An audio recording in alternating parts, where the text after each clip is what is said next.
Welcome to Quick and Easy Halloween Projects. Every now and again it's just fun to take a departure from a day-to-day base coat shade, highlight, and do all that kind of stuff. And it's kind of fun just to make a painted project that would be completed quickly, and it doesn't have to be like an investment of your life. We've got some new apothecary labels. I've used this one, sorry about that. They come in a bunch of different sizes. And one paper, if you wanted to do them all the same, would be big enough to do these apothecary jars, this necklace, this giant apothecary jar label. So you can cut out various sizes, you could frame them, you can do whatever you want. There's just a whole bunch of choices. And then we've got some background papers, which I'm looking for and don't see, that are awesome for any kind of art that you want to put on top. And I've just stenciled a crow and some nevermore words and birdcage and did some magical stuff. The most exciting thing, and if you're not even into Halloween and you don't even whatever, is that I have discovered through this video the use for these new media paints. These are pure pigment, they don't base coat at all. But to make the jar look like it's kind of a little luminescent, I've used the media paints to glaze over.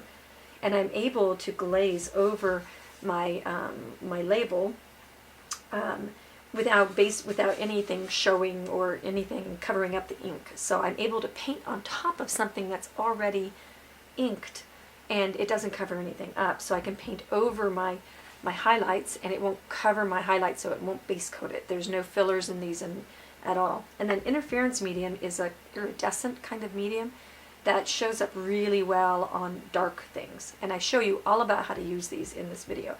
So, and we've also got some really cool stuff. We've got black modeling paste and white modeling paste that I've mixed with paint to give that like a textured cork look. This is packed with all kinds of information. You're going to learn something new, I promise. Enjoy the video. Okay, so introducing some of our brand new papers. These are apothecary labels, and then these are like an Edgar Allan Poe inspired paper.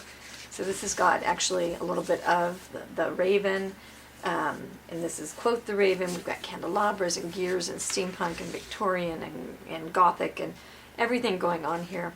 These papers are available in colors. And these labels we've made into various and sundry sizes.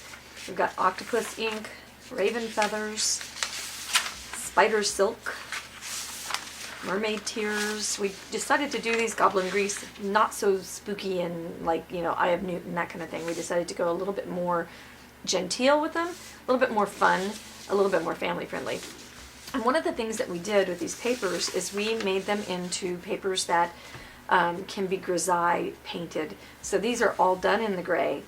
And so what is really cool about them is you can take your transparent colors and you can glaze with just a little bit of transparent different colors. And on the crow I would maybe beef up his blackness with a little glaze of black and then put a little teeny bit of like maybe desert turquoise or something like that.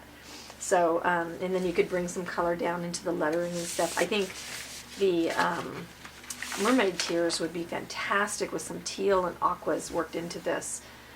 If you're into pinks, it could be all pinks and stuff. So you could really have fun with these. You can just decoupage them on, and then you can just paint and grisaille or glaze over the tops. So, and then, oh, we've had so much fun. So then these ones are available in colors, and we were trying to think of what else you would do. Well, what inspired the whole thing was these little apothecary jars that you fill with treats.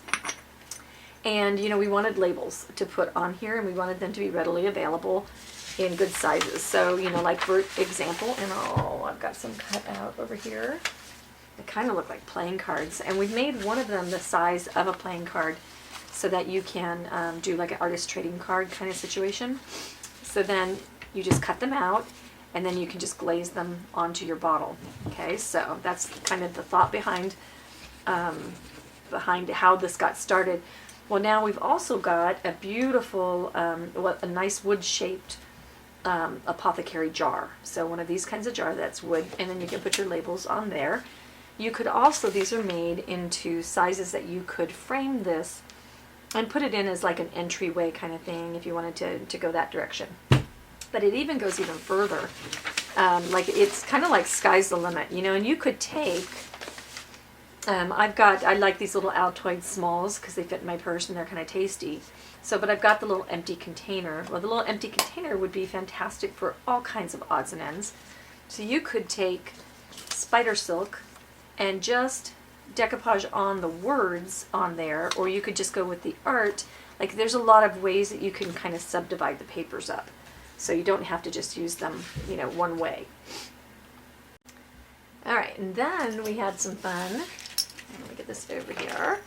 These are bezels, and I don't sell the charms. We don't offer those.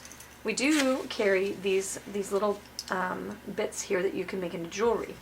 And so what we did with this is we cut a portion out where it says the raven or whatever here, and we just put that paper in there. You drop that bezel right on in, and you and then you have a necklace that you can embellish with other charms. And there's round ones and square ones and octagon ones and stuff like that. So what a lovely necklace that you could do. Now what you could also do is you could put a little crow in there, a little crow feather.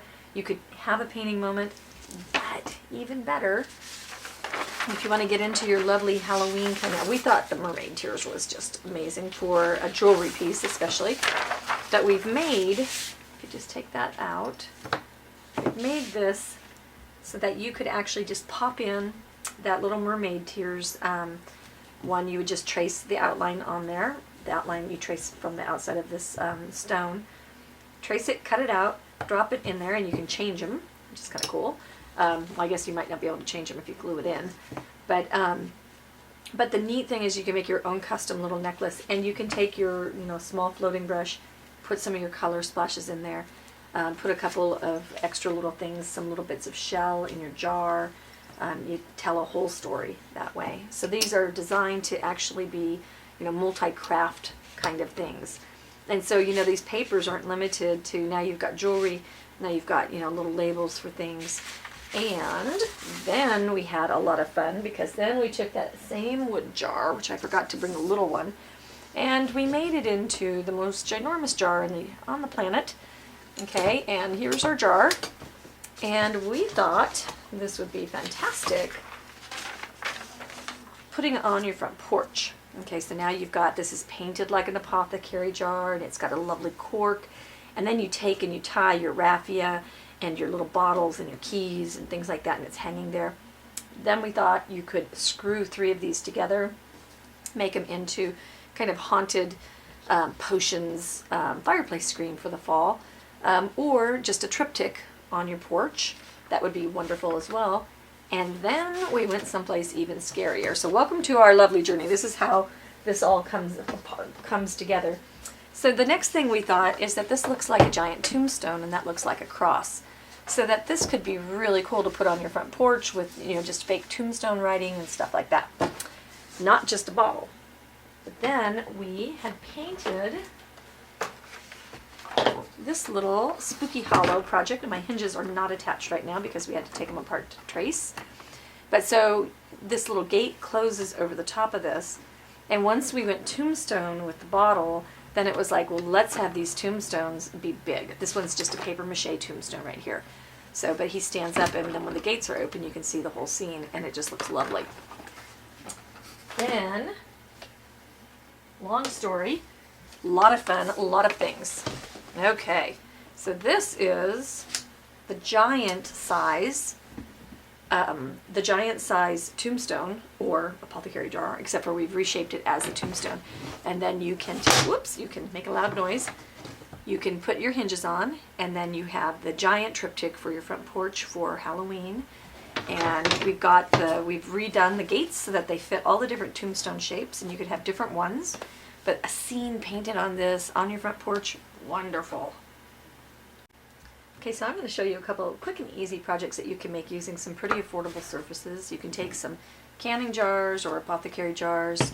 You can do your paper mache tombstone. I think it's like $5. The little jewelry findings, the apothecary bottle, that kind of stuff. So I'm just going to kind of go through a couple of projects. We'll just combine them all together, and that way you can, like sometimes I get the feeling that I wouldn't want to spend, you know, 5, 6, 7, 8, 10 days of my painting time in on one little tombstone project, because it's not something that I would have out all the time. So I want things that are kind of quick and easy. Okay, so we're going to take our little paper mache tombstone, and what I love about these tombstones is I was kind of banging a tombstone against my hand, don't ask me why, and I could feel that they've actually put, almost like IKEA furniture, where they put a little bit of like something hard in between, and I haven't had any problem with these things caving in, so it's like really quality, super strong paper mache. I was really tickled with that. Okay, so we're going to always, with paper mache, use multi-purpose sealer first. I'm going to use my mushroom sponge applicator to make applying it really fast. Nothing about these projects is going to be long, except for maybe on this case the drying time. So if you work on a couple of things, then it won't be bad. The way you wash out your mushroom sponge is you just go squish it under water, and I like to use nitrile glove on my hand because I don't like all that stuff on my hands. So I'll just use my nitrile glove and squish it out and let it dry. Okay, what you'll notice when you do paper mache, and the reason you want to seal it, is every now and again you'll get a couple of little blisters. And then that's just when it's wet, and then this stuff is like super duper. This is what you use for outdoor stuff. So this is going to make sure this is like liquid tight, or not able to have liquid penetrate. So you'll just blow dry it, and then everybody will settle down, and then you can paint as usual without any bubbling. One of the things that I do a lot with the mushroom sponge is I leave it out just a little bit too long and it starts drying at the edges. I think this stays wet down here and then this does not. So what I do is I just go in with my scissors and I give it a little haircut and take the hardened stuff off, and then I repurpose it and continue using it. So if you get some dried, don't worry about it, just it's not going to look as pretty, but you can just trim off those edges. Alright, we're going to take our surface here, and we're going to use our big old giant 4-inch decoupage brush. Put on an even coat, brushing away to our edges.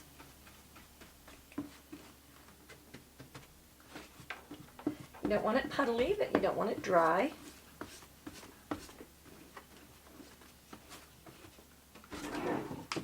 And I'm working with this non-stick mat, which means all this glue type stuff will just clean up like a dream when I get done.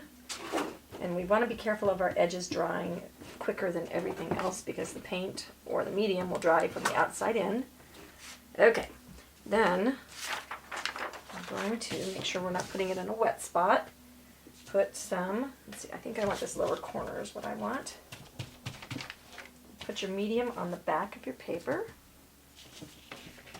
Having the big brush lets you work really fast.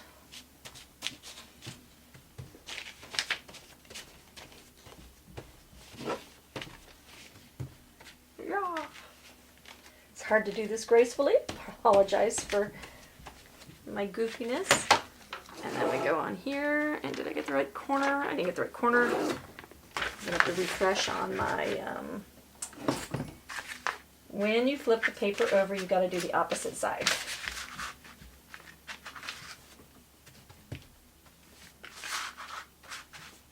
Okay. So now you lay your paper down. Pick it back up. Kind of want this bottom little corner right here.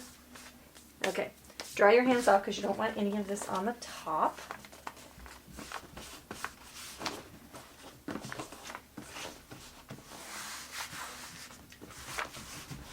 Okay.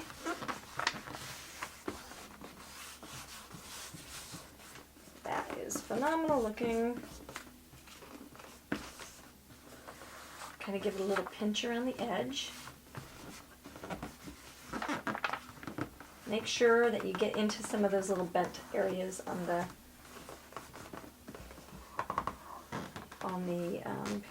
box.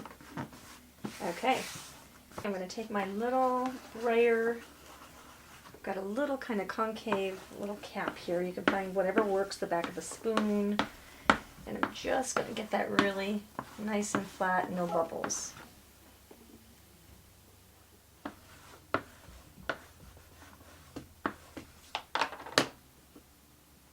I'll let it just sit off on a table and let it dry.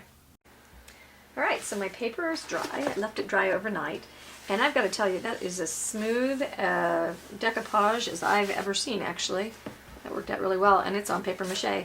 So now we're going to flip it over, and then we're going to take our little retractable knife, and we're just going to score around the edges. And I'm going to take this out too. My nonstick, my cutting mat is a little bit lumpy. I used it to blow dry on, and the heat from the blow dryer made it be yucky.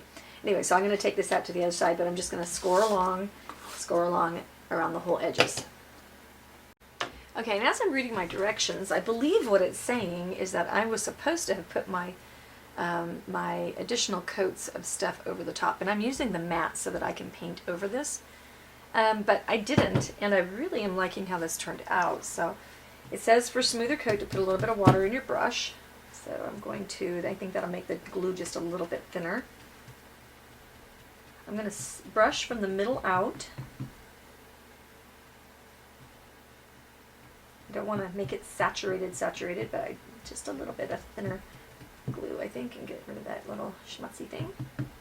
Okay, so I want to go out to my edge, and I want to make sure I'm rounding over that edge because the paper leaves a couple little fray bits.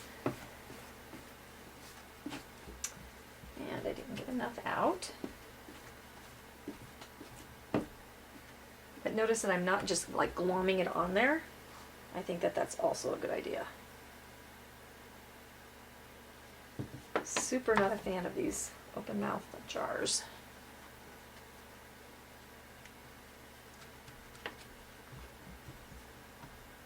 Love this brush though.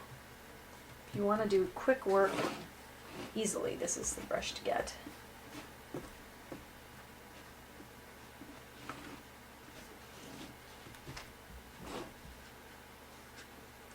I'll have to patch a little bit of my paint. I kind of nicked into it when I was cutting. Okay, now just give it a nice brush over. All right, and now I'm going to dry. Okay, so if you have any little loose, little scrappy edges, you're going to take a sanding disc with the roughest grit, and you'll just sand that little edge. It's a really good way to get that kind of formed little edge. And if you wanted to distress this a little bit more, you could sand like right on your paper too, so don't be afraid to do that. Okay, I've got my papers. I've got a couple sample papers, and I've got the DecoArt Media Fluid Acrylics. Now, let me explain what these are, because I did not understand it when I was looking at them online and stuff like that. Okay, so what these are paints without fillers, which means that they're not going to muddy up. Okay, so you can glaze over things without it base coating over the thing that's underneath it. And so, for example, I've got this little sample of my Nevermore project. This is the silver interference, and you can see that you can still read all the words. It's just got a sheen to it. This is over black. This is the purple interference, and then this is the green interference. And so it doesn't cover it up. It just kind of glazes, and the interference one has that iridescence to it. And then over here, if you take your, I used the fluid media, and I just slip-slapped it. Nope, that was interference. I used the violet interference, and I just slip-slapped it over this whole area, but notice that it only picked up and read really purple on the black. So where things are dark, the interference colors are going to be very strong, and where the things are light, they're not going to show at all. But I think the thing, oh, and this is the purple color, and you can see that this is dioxazine purple, and when you look at it on the palette, I mean, that almost looks black. I mean, that is pure, pure, pure pigment. That is glorious color. Okay, so, but when you thin it out with some water and you just kind of slip-slop on the background, then you have this really sheer-looking color. Oh, and I mixed the gray with the interference gray, and that's what's really cool, too. I'm sorry, I'm all over the place because I'm just having so much fun with them. If I take my gray and I just do that over the piece, then I'm adding some kind of distressing and some antiquing, but I'm not base coating. You're not going to base coat with these, but you are going to glaze, and you are going to take some work out of things. So then I moved over to Mermaid, and actually let me show you one right from the beginning. All right, so I've got my, let me scooch things around. So if I wanted to tint my letters on the mermaid into a, maybe a little bit more teal kind of situation, and you can mix these. So I'm going to mix my interference blue and my interference green together. You do have to shake the interference colors. Okay, and then I'll get my green going. And you can see that it dries on the palette in the color that it's going to do. And you can float these in colors. It's really cool. When you start playing. The problem that I had is I just didn't quite understand from the multimedia. I don't come from that world, so I didn't quite understand how it would translate into my world of regular, you know, craft or tool painting. So maybe I want some turquoisey kind of tints to things. So I'm going to go up here on here, and I'm just going to add a little bit. I think I've got too much blue. Add just a little bit of that kind of turquoise in that area. Now watch, I'll just slap over that area, so I don't even have to be careful. Is that my blue? Now I've lost which one's my blue. I'll just make a color.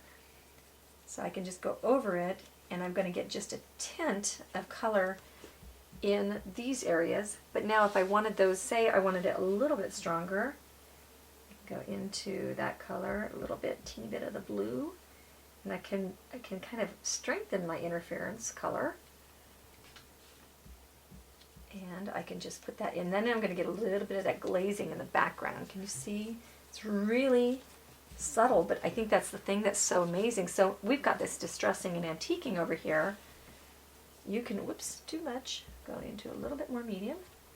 You can just come over here and add that touch that you need in that area. Come on down here, and maybe we want to balance that out with some of that color on her. And I'm not being careful, I'm just kind of adding some glazes of color where I want them. If I want to tone that color down, I'll just go on my palette and rob just a little bit of my gray. And now that'll be less vibrant. Okay, so it's just a little bit lower down the scale.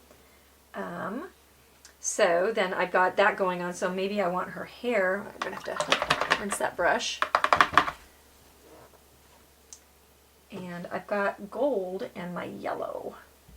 Just a hair of the yellow because it's so strong. That's what I'm loving about this.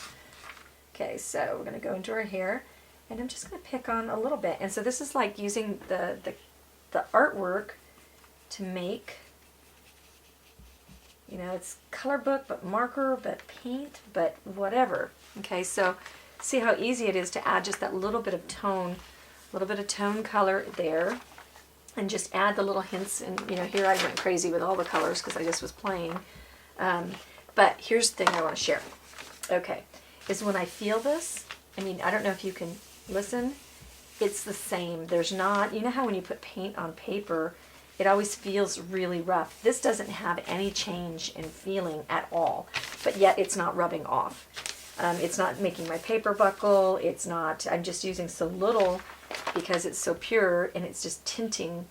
I don't need to use or alter anything. And then I took it a step further, and I brought out my Easy Elegant Grapes that I did with stencils. So I did, the whole grape project was just layering. And watch what you can do, and I'm going to wipe it off because I don't want to change it because then my instructions won't match my sample. I can take just a tint of this red if I wanted it to be redder, and I can glaze right over my painting and see what it does to that. So I can just say, okay, yeah, I want that to be a little bit more and this to be a little bit more. Okay, I'll wipe that off. And this is all water soluble too. Maybe I want to go into my leaf, and maybe my leaf needs to have just a little bit of red in it. Stay out of my background. Okay, I could totally just glaze some red onto my leaf. Then let's get a little bit crazier and say, what if we want to bring just a little bit of maybe that toned kind of red, mixing it with gray. I don't want it to scream at me too loud. And I could bring some of that in my background, in my shading areas, and I could carry my colors around. See how easy that is just to scumble around. Okay, so I'll wipe that off. This, in my opinion, is really kind of a game changer. I think this just makes this be a tool in your arsenal to use with your acrylic paints, and it just goes with the same varnish and everything. I think you're going to love it. Okay, I'm positioning my crow, and I've used him on my little sample paper. And so then I tried to clean him without using like a flat bottom sink, and I kind of jerked around on my stencil there. It's a little bit wonky, so I think this will be okay. So I'm going to use the jumbo applicator. Always wash your stencils, by the way, on the flat bottom of your sink, gently rubbing with like a sponge or something. And so then we'll just go in, and we'll make him a black crow. And then we're going to use those interference the interference paints. And I've got to say, I think my analogy for those interference and for those media paints is that they're the soul that that craft paints have been missing. When we look at traditions paints, everybody loves them for their vibrancy. So now you can have your craft paint that covers in base coats, and you don't have to mix it, but you can glaze with the vibrancy of a pure pigment. And I think that that is going to be all the difference. It's just a really neat thing. Get nice and base coated.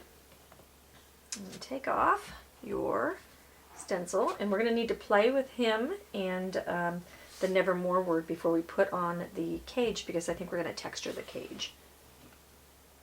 Okay, when we get ready to do our lettering, what we're going to do with the lettering is make sure that we're straight, always. And I'm going to switch to a dome brush because this gets into more of the detail area and it controls the paint. You can always blot it off too. I was teaching one of our employees how to stencil something, and she learned really well, but she really paid attention to the part where I blotted on the paper towel a little bit before I go. I don't go from here to here. I tend to go off on my paper towel first. Loose hair. Okay, so load again.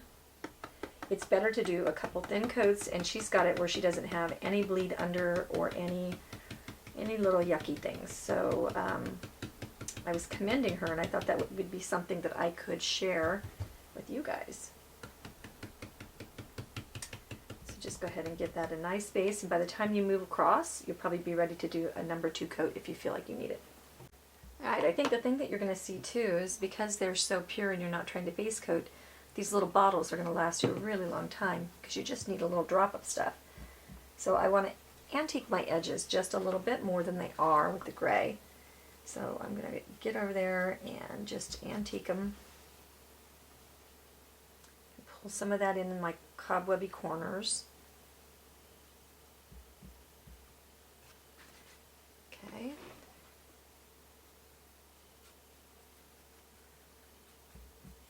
It's almost like this makes you the graphic designer to finish the paper the way you want it to fit your piece. Gives you kind of choices. It's sheer and all the cool things. Okay, so we'll get down here in the bottom. Just going to anchor that down. Don't leave a line, and because you're not floating and you're just glazing, it just makes it super easy. And you can layer them, which is even super cooler.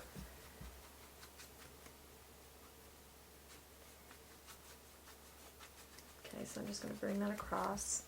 I want this area to stay brighter. Okay, so wash that out. And I think I'm liking the purple at the bottom. So we're going to get purple. It's violet interference medium. And that was the dark gray value 3. So that's what you're going to use if you have these pure pigments and you want it a little bit darker. You'd mix a little bit. You could go across your color wheel and do a little color theory, or you could mix a little dark gray in your paints. So we're going to go ahead and float across the bottom. So it's kind of a float. You could just glaze. You don't really need water. Okay, and so then we're going to go over here in the corner. Just anchor that down. Yeah, I'm just kind of slip-slapping across. And get that base kind of purple looking.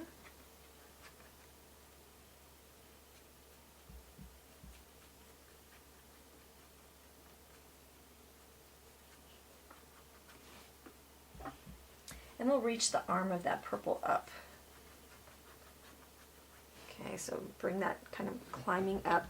Can you see it? You're going to be able to see it when we get the picture. This is probably a reflection kind of thing. I'm going to go up here. I'm going to add some of that in the background. And on our crow, we're going to add some to his belly.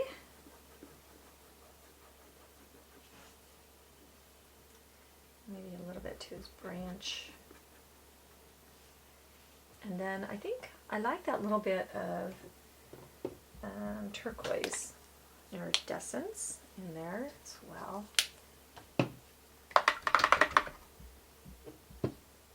So I'll pick up some of that and bring it along his back feather. And I think we'll bring it across the top of the Nevermore. And then carry that color in.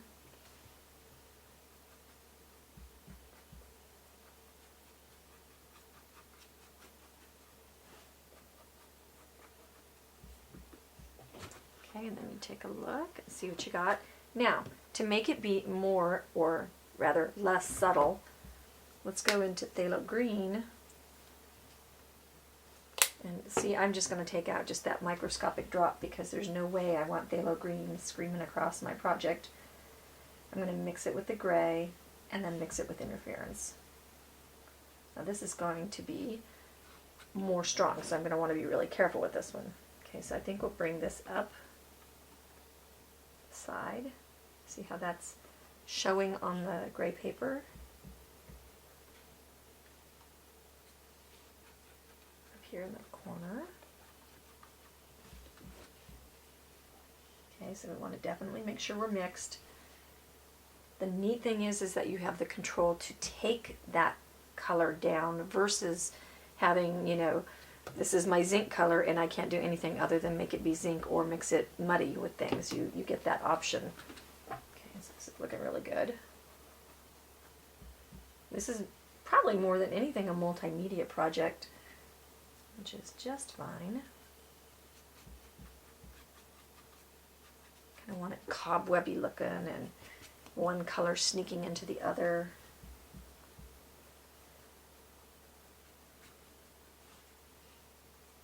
So then we can do the same thing with the purple. Whoops. So go into purple. Just our little dot. So do you notice that I used just a little corner of that and I still have my whole pile left? You don't need hardly any of the color. Okay, purple's the same way. Look how bright that is. Tone it down with some gray and then get into my interference medium. Got a little bit of water in my brush as well. And let's bring up some purple in our candlestick.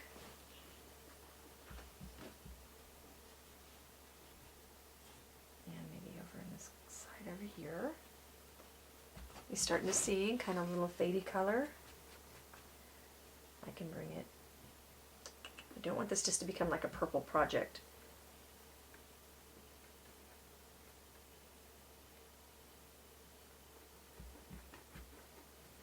I need a little bit more of my teal color in my bird.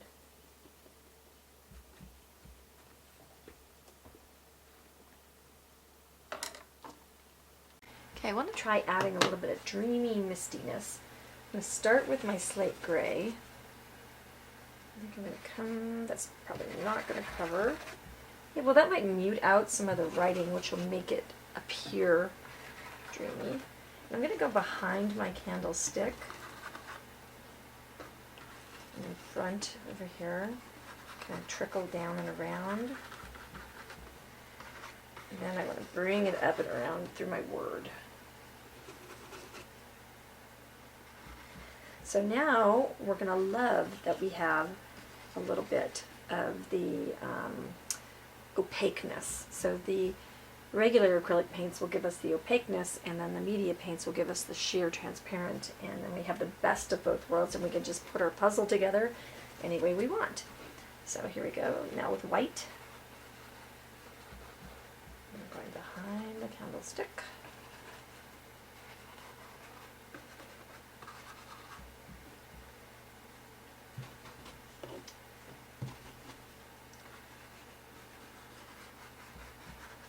Make it just be that dreamy, misty. Look at it, it's fading in the word.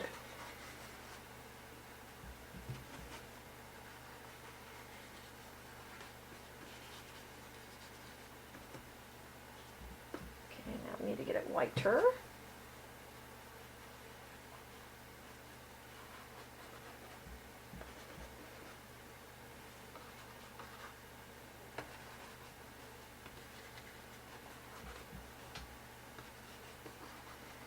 Really kind of haunted and kind of eerie.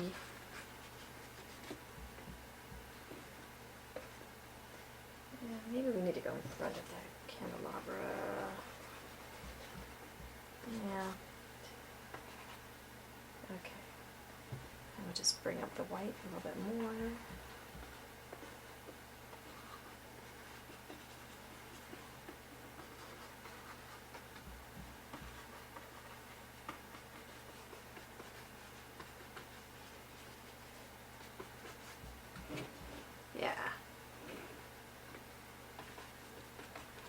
So you could pick and choose what to do. I mean, you honestly could put the crow on the paper and do the bird cage and whatever and just be like, yay, I'm done. It's just decoupaged on.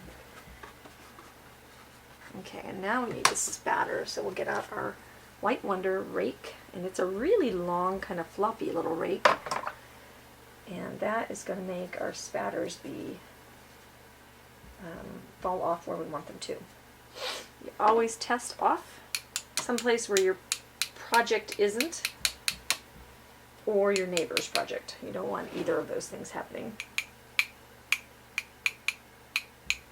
Okay, so I want it off of my candlesticks.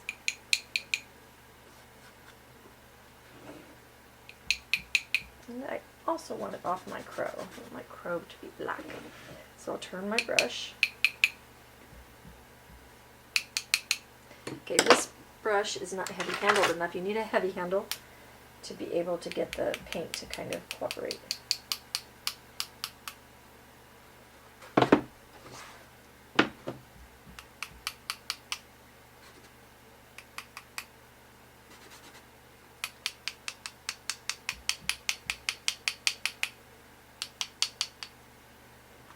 Okay, so yeah, it's getting nice and dreamy.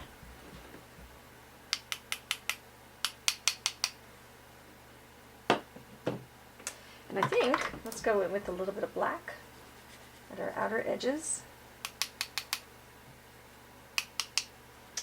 Heavier, the thinner your paint, the bigger your spatters will be.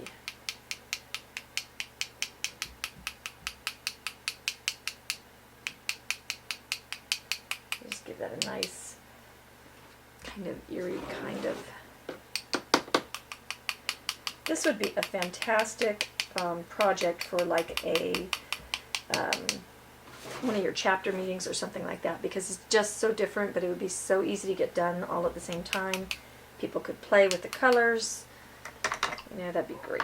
So I'm going to take a little bit of my phthalo, and I'm going to add just a little sparkle of somethingness in the background.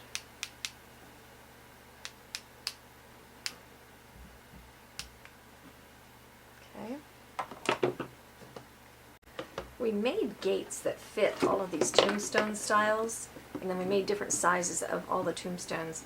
But this might make a lovely, have the hinges on there, might make a lovely triptych, but I don't know how it would look if I put a bird cage on it and the thing. So I don't think that'd be good together, but I think alone, I think this is just lovely. So that might be a really neat way. You put a little candle in front or something, a nice little vignette kind of maker. Love these gates. Okay, I think it's time. I think I'm there. It's time to apply the cage. So the cage comes out of the letters. I'm going to center it. I'm going to make sure that we center it in the piece and at the top of the letters. Make sure we're straight.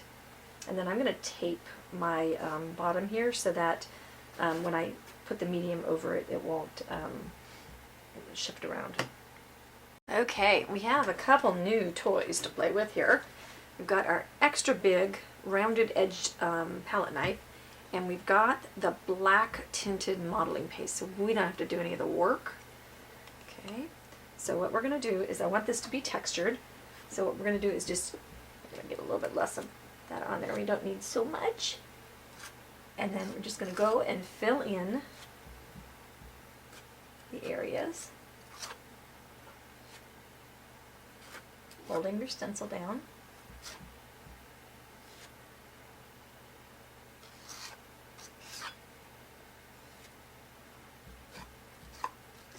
Oops, don't let it move. And then when you pick it up, if you let it move like I just did, you're going to want to be careful to clean up any bleed under, because it'll still be nice and wet.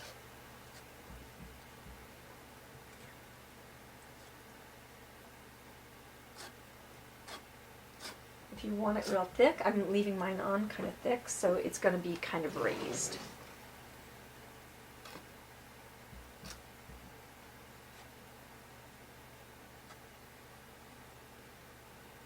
It can be rough. Go down the long lines, because otherwise you won't get a clean line.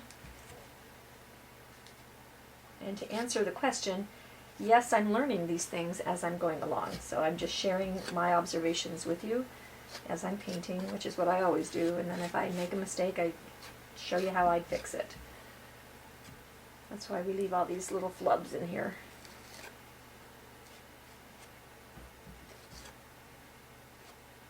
I love how rich and dark this is. Okay, and we peel up. I'm going to take my tape off.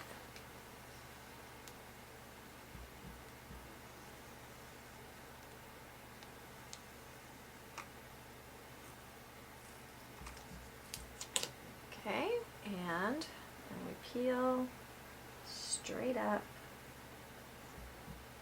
And look at how awesome that looks. That's really, really cool. Now, we're going to do one more thing. I'm going to find a place to put this. Okay, so yeah, that's just dreamy and wonderful. And then we're going to go into just a touch, and I'm going to put it on my palette. It's a warm color, so I'm going to want to be just scant with it. Put a touch of, what color is it? It is Mahogany Ultrafine Glitter.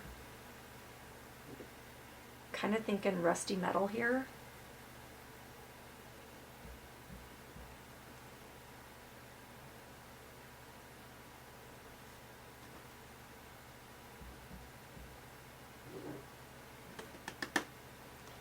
Okay, and that gives us just a little bit of warmth.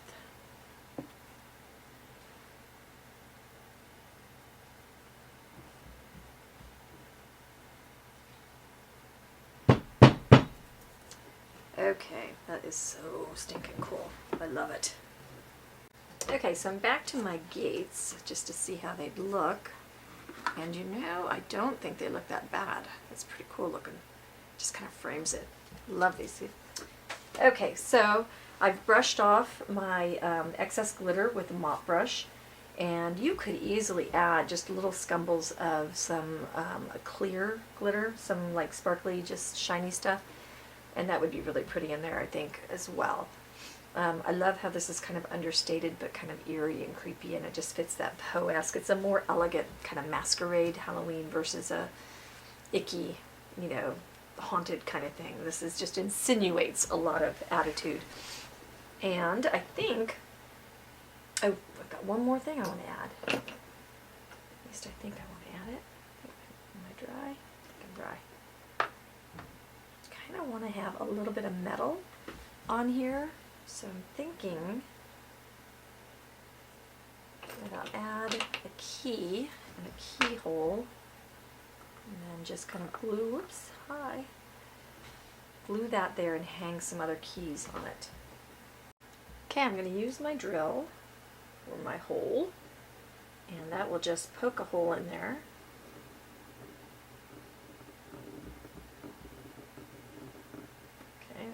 Move this so I can just keep drilling comfortably. And then I'm going to glue my key into this hole. Whoops. There it goes.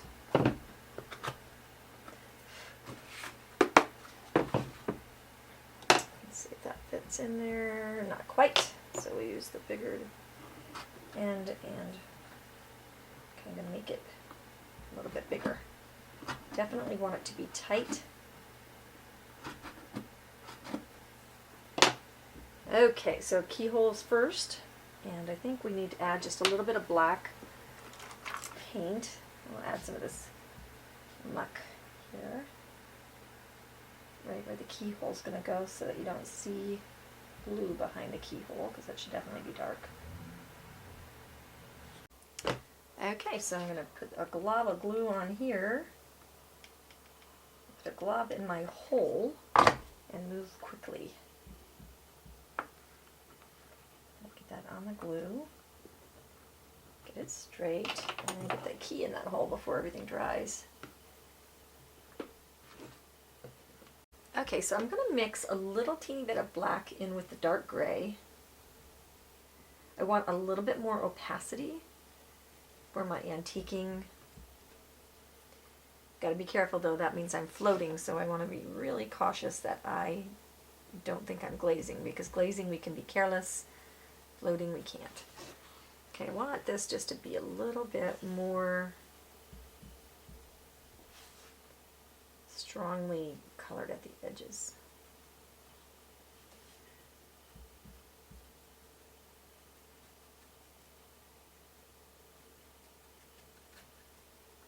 Without just being outlined.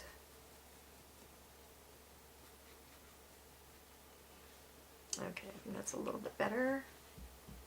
Maybe just a little bit more.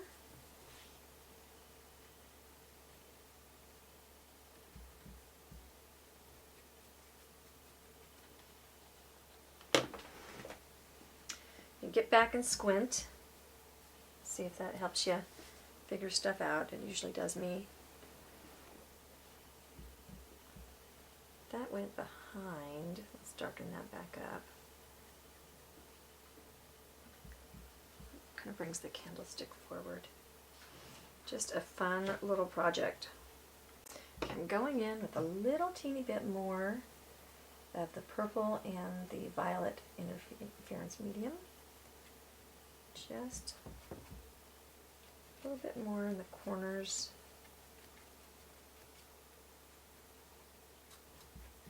Black areas.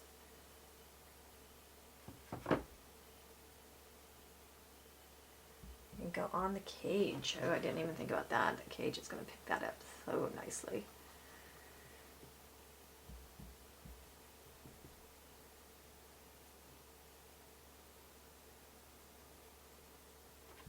Okay, be careful if you're going to go on the cage and you don't want to touch or worry about the other areas, not to use the purple, because that's what I just did when I was glazing the other areas.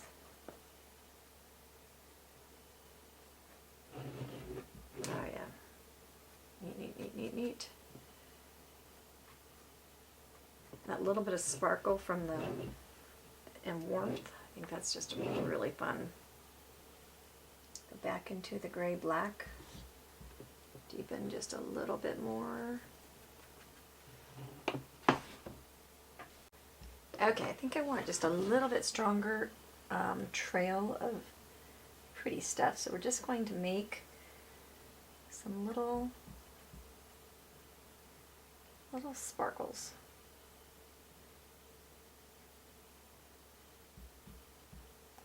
I'll give it a nice strong walking trail.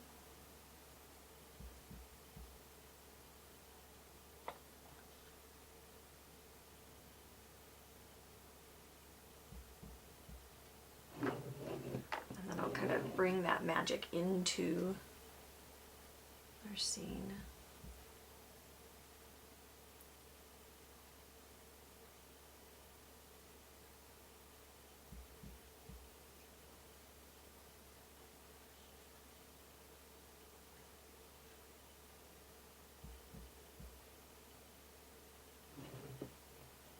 Okay, see how that's going? And so you could stop at any point You could keep going, you could play. Just depends on, you know, what you're going for. Okay, I just wanted to show where we've come from. So we had just a little bit of a color in this paper, and now this is where we've gotten the extra depth, and oh, you can see the iridescence. Oh, that's cool. Look at it and see it in the reflection. That's neat. So by giving it our glazes and giving it just a simple little stenciled motif, it made it a quick and easy project, and it made it be something you can jazz up a simple paper, simple little tombstone, and make it into just a really kind of fun Halloween accessory. Okay, I just can't leave well enough alone. I've got my little edges here, and I want to go ahead and just give them that just rough, using the non-black modeling paste. Just give them a little bit of stone kind of texture. And then I'll let that dry. Like that'll add, just totally add to the jazz. I've just tinted it with my base color. And you can paint over the top of this stuff too.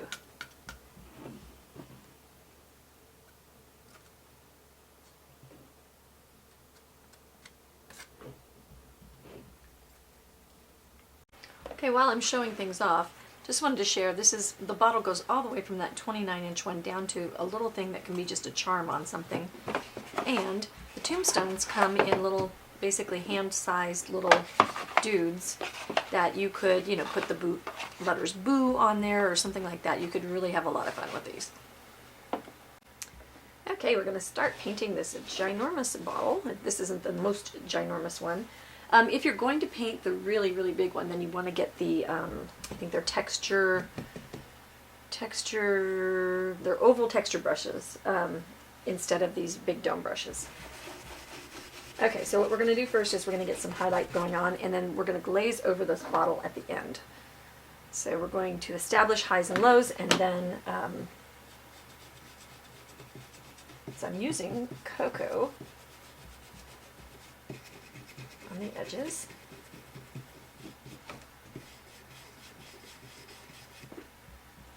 We're using our paper towels. We're going to go through quite a few paper towels for this.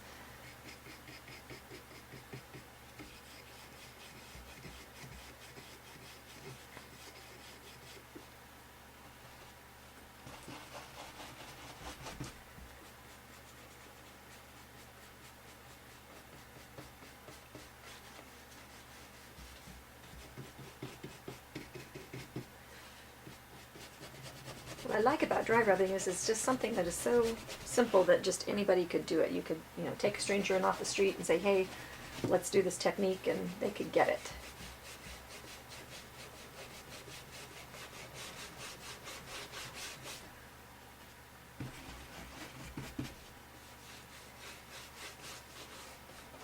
It's actually quite amazing how much resource material there is for apothecary jars on Pinterest.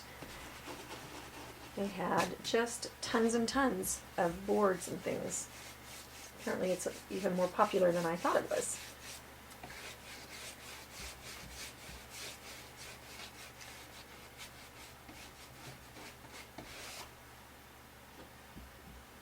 Okay, now what I don't want to do, because this bottle is so massive, is I don't want to have itty bitty little floats around the edges. So bring that color in just a little bit. That's the beauty of using this this dry rubbing technique, is you can just walk the color across. I'm going to go dirty brush into French vanilla and hope that it's not too screaming, but we are going to be glazing over the top. So let us see.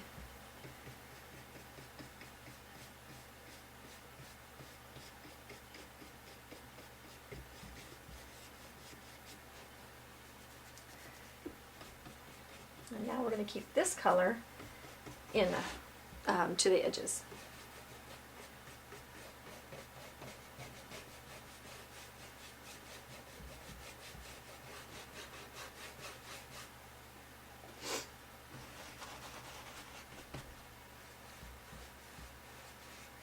And I did make sure to sand my bottle because I wanted this to be fairly smooth. I didn't want wood texture in my bottle. Okay, repeat on the other side. I'm going to bring that highlight around the top, so that's where the shine would hit.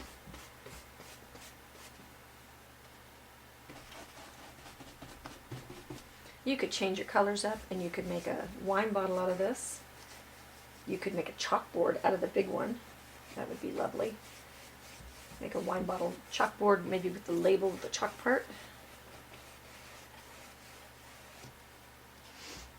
Okay, so this is making, looking just a little bit strange, but I'm gonna carry on with it. I have a solid plan. I hope it works. If not, we'll start over.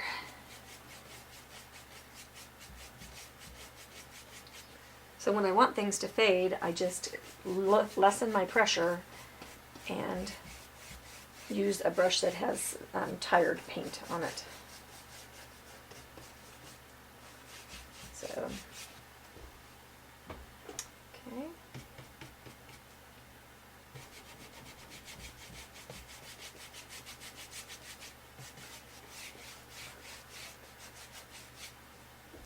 Okay, so that looks like a giant mess, but that's okay. Now we'll go on to our black plum color, which I'm hoping is not going to be a very stiff brush. Okay, so we want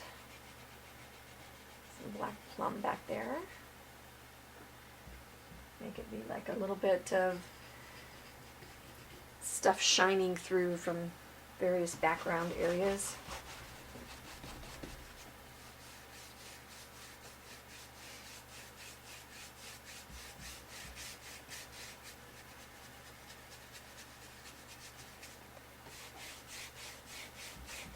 It's not very often you get a workout while you're painting.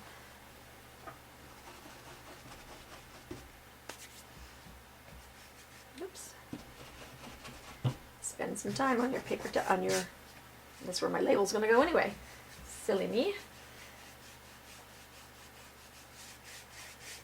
So I'm spending a lot of time in this area for not a very good reason. Alright, so we've got to bring some of this out then.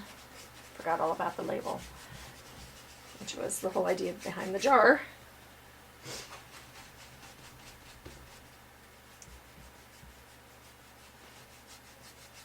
Definitely have some of this jar showing up down here.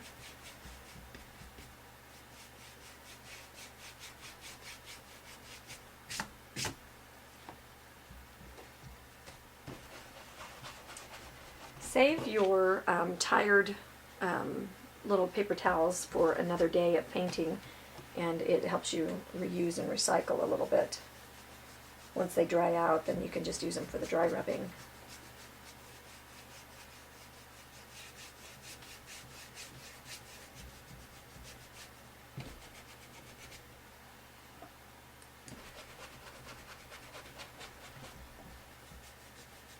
Okay, I'm going to get this kind of darker.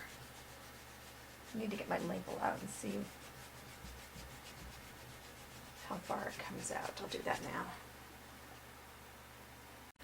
Okay, I've got my label cut out. It's going to fit basically. So I've got a good bit here to play with.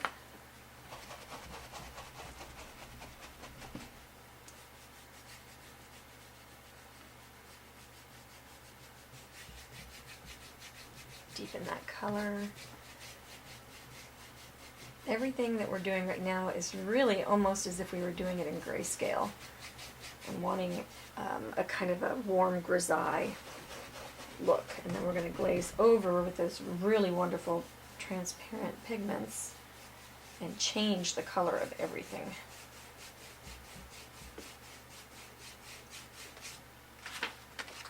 Make sure that I'm transitioning all the way through on the bottle. Don't like stop before the edge of the label. That would be bad.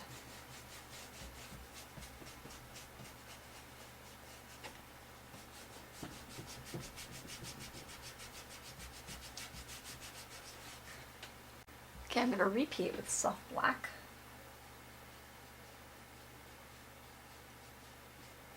I'm going to need some really super strong stuff.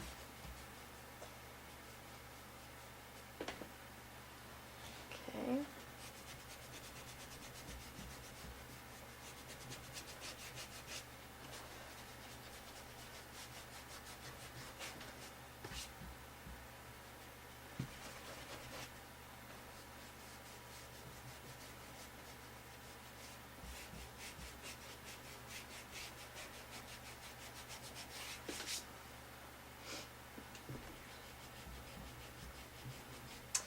Okay, and I think it's time to glaze.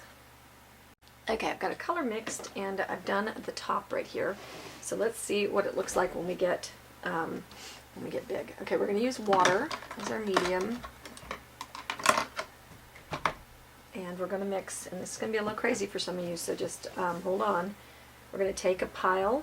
You're going to need just a flat scoop of primary magenta and vermilion, and that's going to get us kind of in our orange family.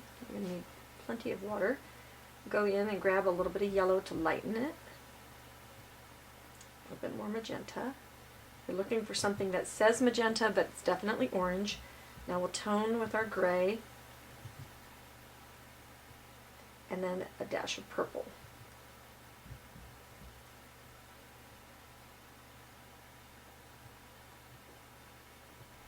Okay, and you want plenty of water, because we want this as a glaze, not as a base coat, which it's not going to base coat anyway. Okay, and then we'll go on here, and plenty of water. You don't want to leave lines and marks and things like that. Big, sweeping, plenty of water strokes. Bring it down the front. Got to get it all on there while it's wet.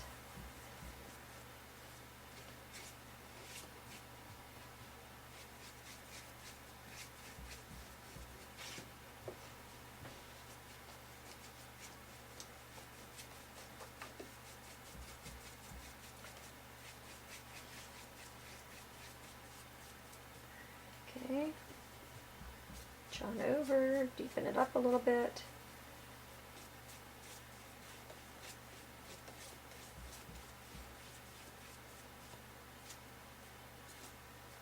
Make sure you use shape following lines. Okay, now let's get it dry. Okay, now in the meantime I've got my label and I've tested with one of my other pieces. I've gone ahead and just crumpled it all up. You can go through and sand if you feel like something is just a little too pristine. This is an old, dusty bottle. Been around for years, kind of thing. Okay, so that gives me kind of a worn out kind of look. A couple tears in the corner, that's perfectly fine. And that's what I'm going to do to this. So I'm just going to, ready for it, crumple it up. Use some pressure, kind of a cathartic kind of thing to do. Undo it, and I've got, this is a bigger piece, so I've got some kind of uncrumpled areas. So this time I'll crumple in from there.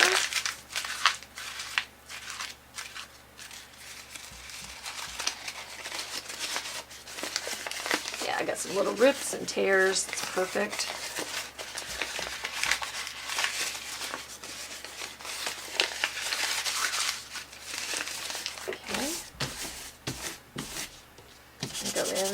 Sand.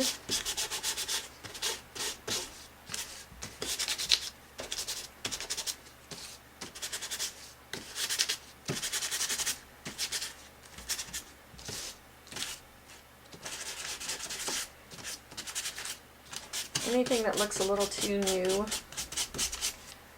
of sand, too saturated.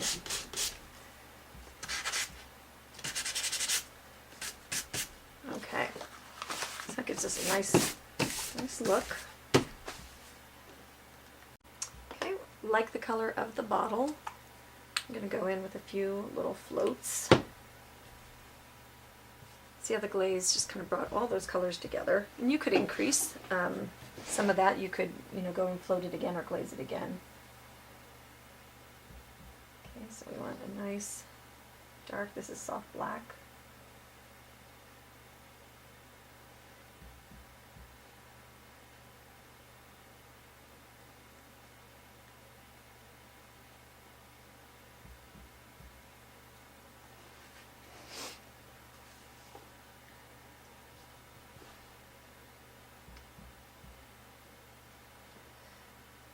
Okay, a little bit of stuff hanging on the edge there.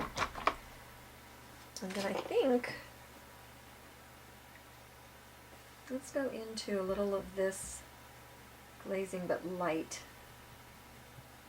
on this edge. It's a little bit more yellow.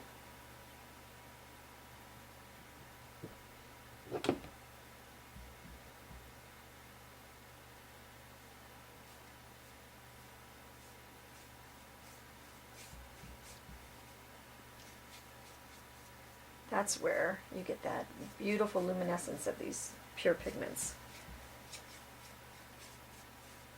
Yeah, I don't think I'll ever paint with the regular acrylics alone again.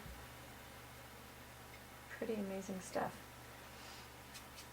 Just a remarkable difference. Okay, get that dry. Okay, I've got the feathers, pardon my dirty, messy table here. Got my feathers based with zinc. I'm going to go along and just shade the edges with a rough kind of float.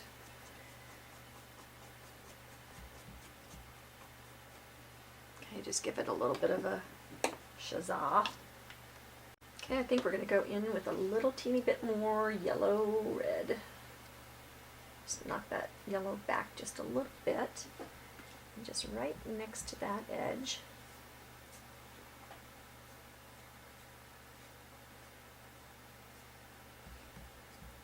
Right next to things that are shiny.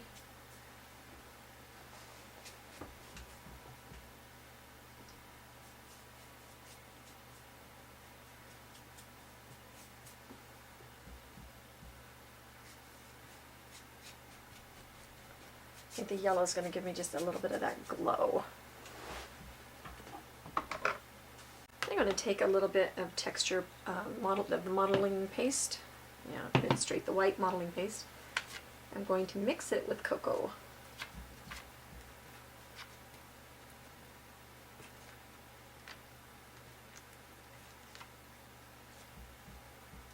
Okay.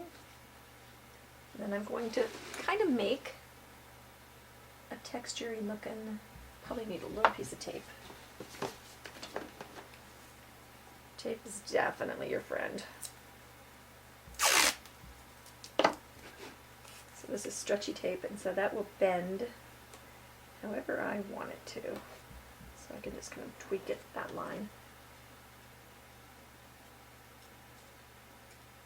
So I'm going to get it on there and kind of frost it first. So I have something to play in. And then I'm going to start looking for some texture and just lifting, almost like when you're doing a lemon meringue pie. You tap it and it goes, makes little hills.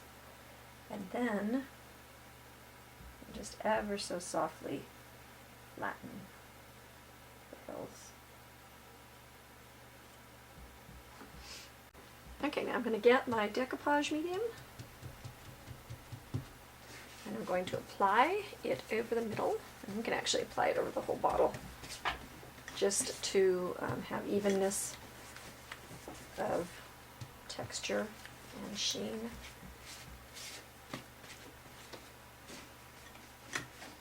A bit of water.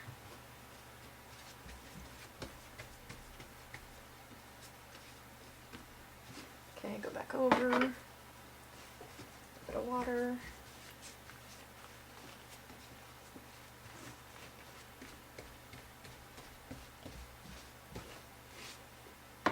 Water. There we go. It's almost like I had to just get it to its happy place. Now on the back of our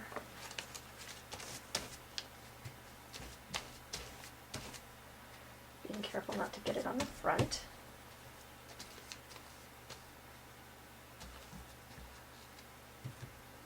I'm going to wipe up my mess.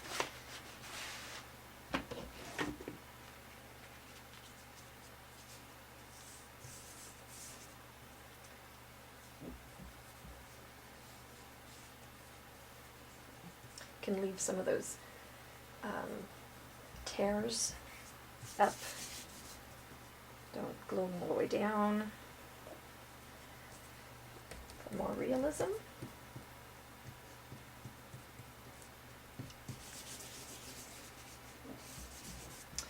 Okay, and then we get our little cap.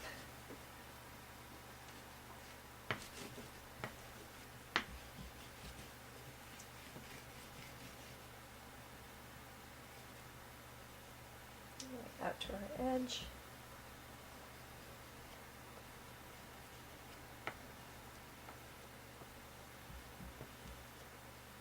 Okay, smooth out any bleeding out. Cool. Okay, now we're going to add one coat. I've got a very wet brush. Don't leave your 4-inch brush in water overnight because you'll crack your handle. Ask me how I learned that. Okay, so I'm going to mix my glue with my water. And then I'm going to go just over the whole ding dang diddly thing.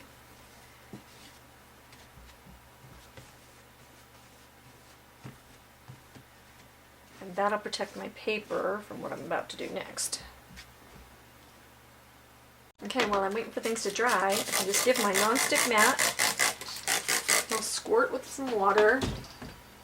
Use my handy scraper, which is very handy. And everything, including the Mod Podge glue, everything will come off of this mat, and then I just wipe it with a paper towel. Okay, I just said the words Mod Podge glue, and that's what 40 years of marketing will do for you. But I want to say something about the difference between Mod Podge and decoupage. When about maybe 5 years ago, I was looking for, we started doing stuff with these papers, and I was looking for a product that if I glued down papers wouldn't lift back off when I had water touching it. And Mod Podge definitely, the ones that I tried definitely lifted back off. And this was a brand new product at the time, and Tracy Moreau was like, you got to try this because it really works really well. So I gave it a shot, and it doesn't lift back off and doesn't reactivate with water. So there's a big difference between your decoupage mediums. Just Mod Podge has been doing it longer and has the word in my head. So be aware that they're not all created equally. Okay, so now we've got this done, and it's dried, and I've got little loose bits here and there, and that makes me happy. Okay, we're going to make it look like it belongs to the bottle. So we're going to take, and we're going to do kind of what we just did in that we're going to mix a couple of things together to get it, we got to get to that brown. They don't happen to have a brown right now. Okay, so I want to increase the strength of the little bit of antiquing. So I've got some purple, some primary magenta, reach across with a wad of, and that's looking just like a lovely plum color. And go into a little bit of black. And not getting brown at all. Get into some yellow. Okay, well, we're getting a lovely gray here. There we are, that's an umber. Lots of water. There we go. So when you mix a whole bunch of colors together, you eventually get black or brown. Now I want to go in and I want to kind of just float this. So I want to control my edges. Too much water. I love that I can go like right over my crow, and it's not going to affect it one stinking bit.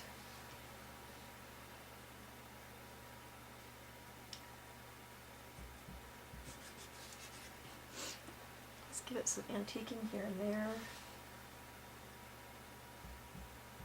Don't want it to be everywhere. Let's bring this across the bottom nice and strong.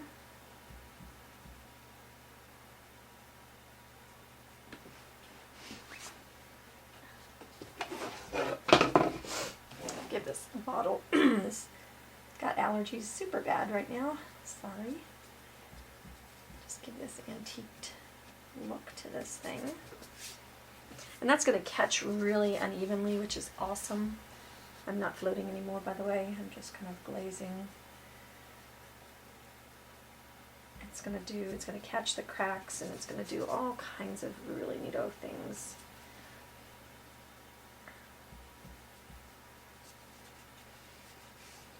Okay.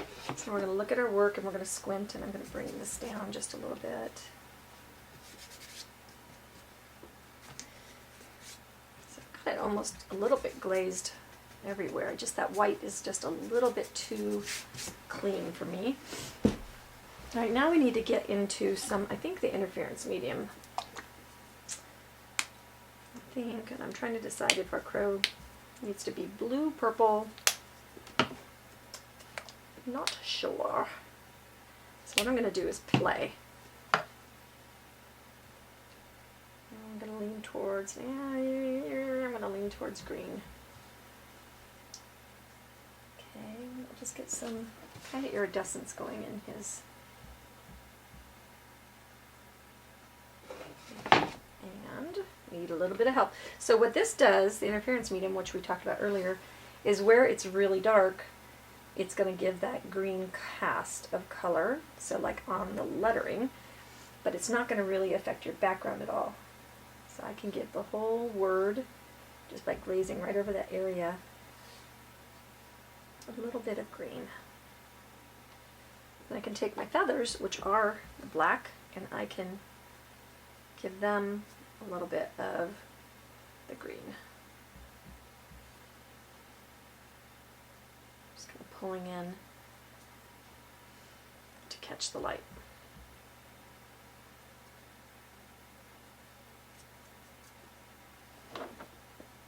Okay, I'm going to go into my bird, and I am going to bring in some blue.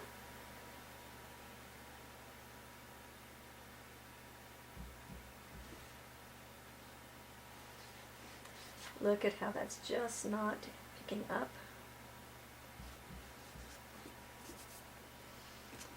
It's not taking away the my color.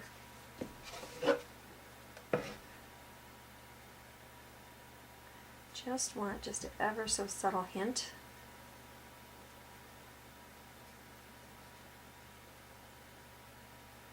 Just so he's not black and white.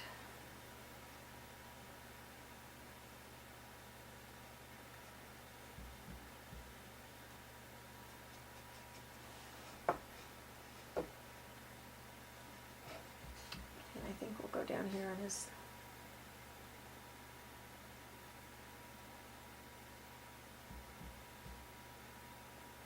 tip those words.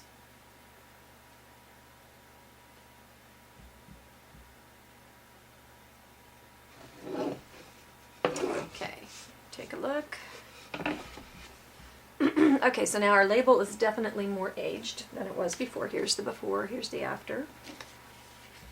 And I think we could go back into our little greens and pick up a little bit. Where are you? Phthalo green plus the interference and the turquoise.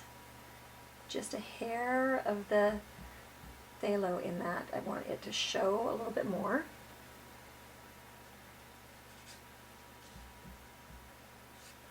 Just a little bit in the background.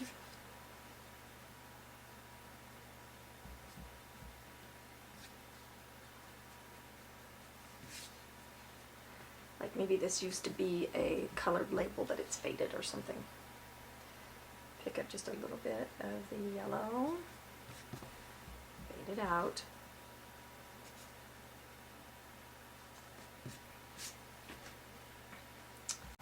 Okay, now I'm going to take a little bit of asphaltum and I'm going to glaze my cork.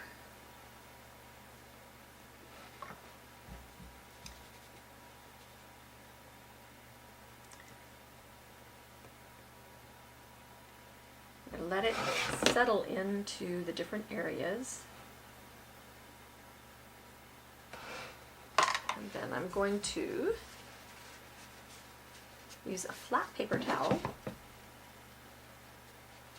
and pull it back off the high areas. And now we have like a self-shading cork situation. Okay, I like it. All right, we're about at the shine place. I've got a bottle on my computer that I'm looking at.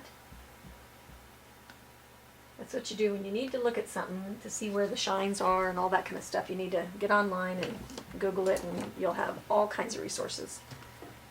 Okay, we're going to use a little crescent dry rubbing brush, and we're going to sprinkle a little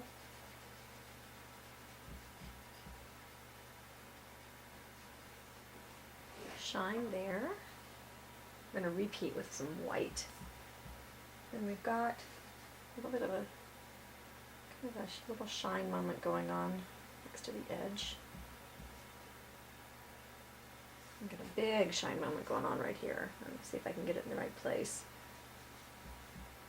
So I've got a little bit going right here. Okay. And then lots of rubbing off over here because we're going to have a big, this is like where the light is hitting the front of this bottle.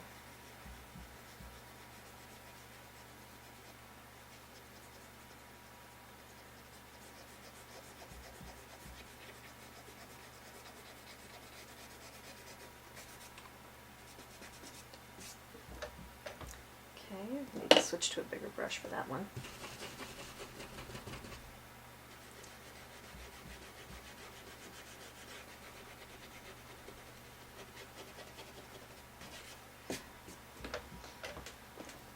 Okay, and then we'll give it some white.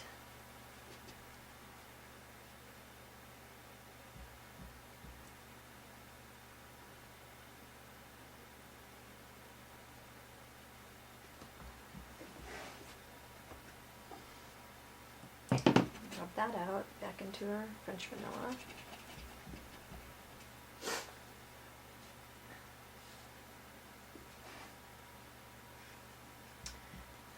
I'm almost thinking this can come down around this corner just a little bit.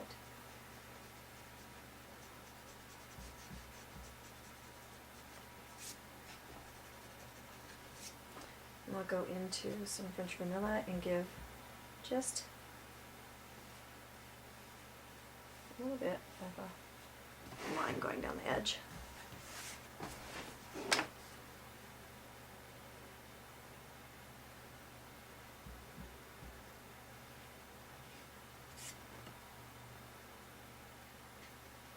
Go into white. And that's going to be our shiny, shiny, shiny.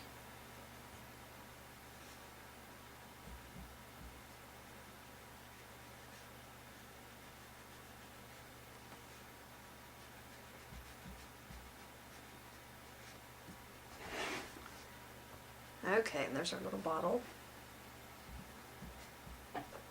And I think our little cork can use just a little bit of extra pop. So I'm going to just brush over the high stuff with a little sizzle of French, nope, not French, yeah, French vanilla. And then just gives it a little bit more, hey, I'm a cork. Alright, to give my bottle a little bit of shine, I'm going to use gloss varnish just on the bottle.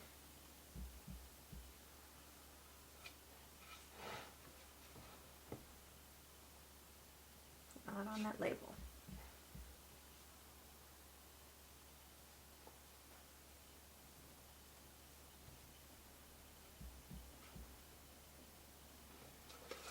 Okay, we'll have a nice shiny little bottle. Okay, I've accessorized with a couple of my crow feathers, a little bit of raffia that I've shaved with my scissors, and then a little bit of frayed rope, which I could actually go through and do some more fraying for age and antiquity. And I think that just is the jazziest thing. It would make an awesome wine bottle, awesome apothecary jar, whatever use you want, but I think labels, decoupage, just too much fun. Okay, for our third and final quick craft, we're going to take our little jewelry bezel and we are going to take the stone out of it, or you could trace it with that, and we're going to take the smallest of our labels for mermaid tears, and we're going to indicate where we would cut, and we'll just use our scissors and cut it out. Now, if you don't want to go to the expense of buying these stones, or you want to make your own jewelry out of other things, I've got a good alternative. Okay, this GDO stuff right here, what it does is it makes the cover or the surface of your item look like, it's like that old bar stuff that you used to use in the like 60s and 70s, but this doesn't bubble, which is wonderful. And you can embed things like feathers and moss and whatever you want. I've got glitter in this bottom of this. So you just mix a tiny bit of it, you put it in your frame piece or just on a flat wood piece and then level it off.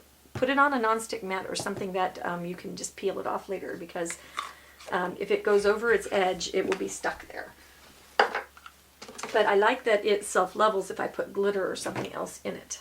But in the meantime, we're going to go ahead and just cut this out.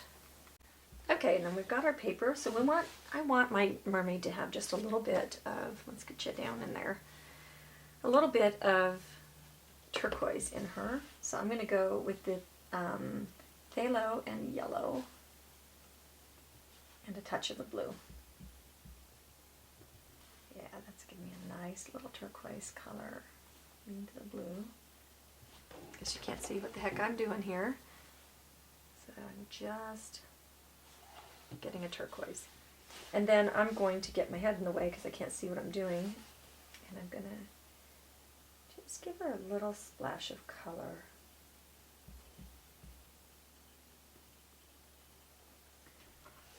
And yep, I've changed the scale of my painting here. So we could have a little bit of that color up top to balance this out. We could rinse and give her hair just a little bit of yellow. These pigments are so strong, I'm having a hard time just swishing them out of my paintbrush.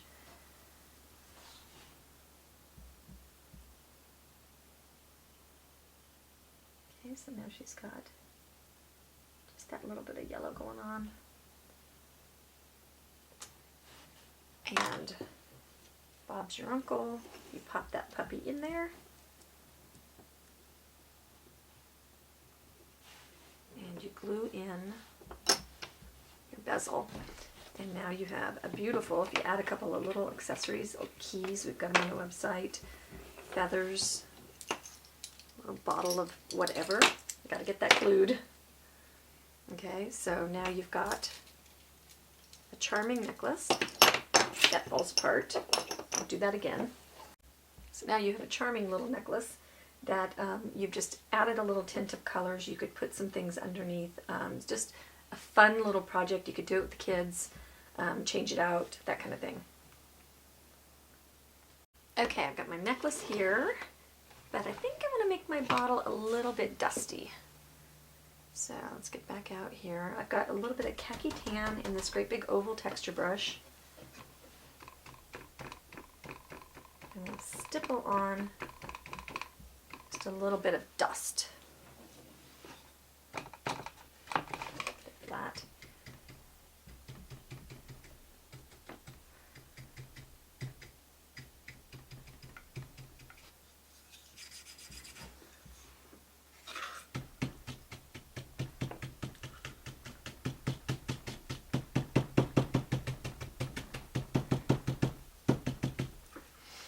Okay, yeah, that's giving it that little bit of aged patina. Let's go one more time.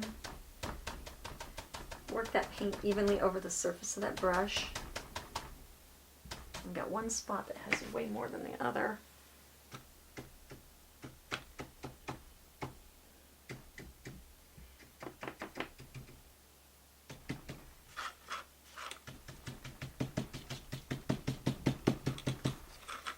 Okay, there's our dusty old bottle. And as just a little bonus, I'm going to do the same exact thing with my apothecary jar things. This would be the most darling. You could use little ball jars and you could put, you know, your label on it, fill it with candy treats, send it to your grandkids, put a, you know, a burlap thing on the where the label is. You can go find apothecary jars. I got mine from Hobby Lobby.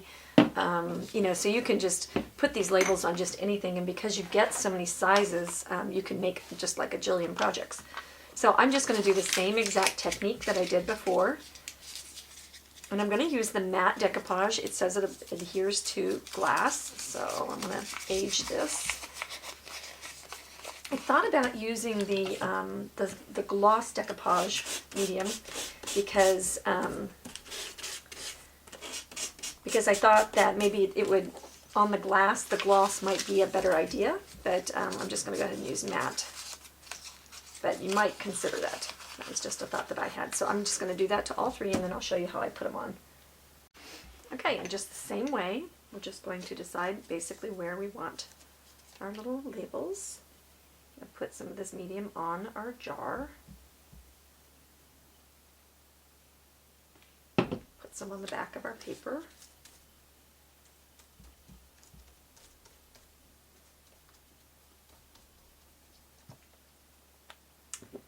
Position on the jar. Okay, and just kind of make it fit up there. There we go. I could drop that down just a little bit too.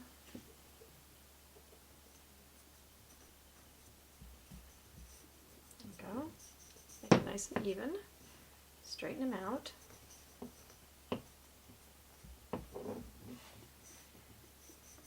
Okay, so isn't that just freaking adorable? It's already cute and I haven't even done anything else to it. Okay, so you add just a little bit of raffia, tie a couple keys or charms or embellishments, buttons, whatever you got, and there's your cute little goodie jar.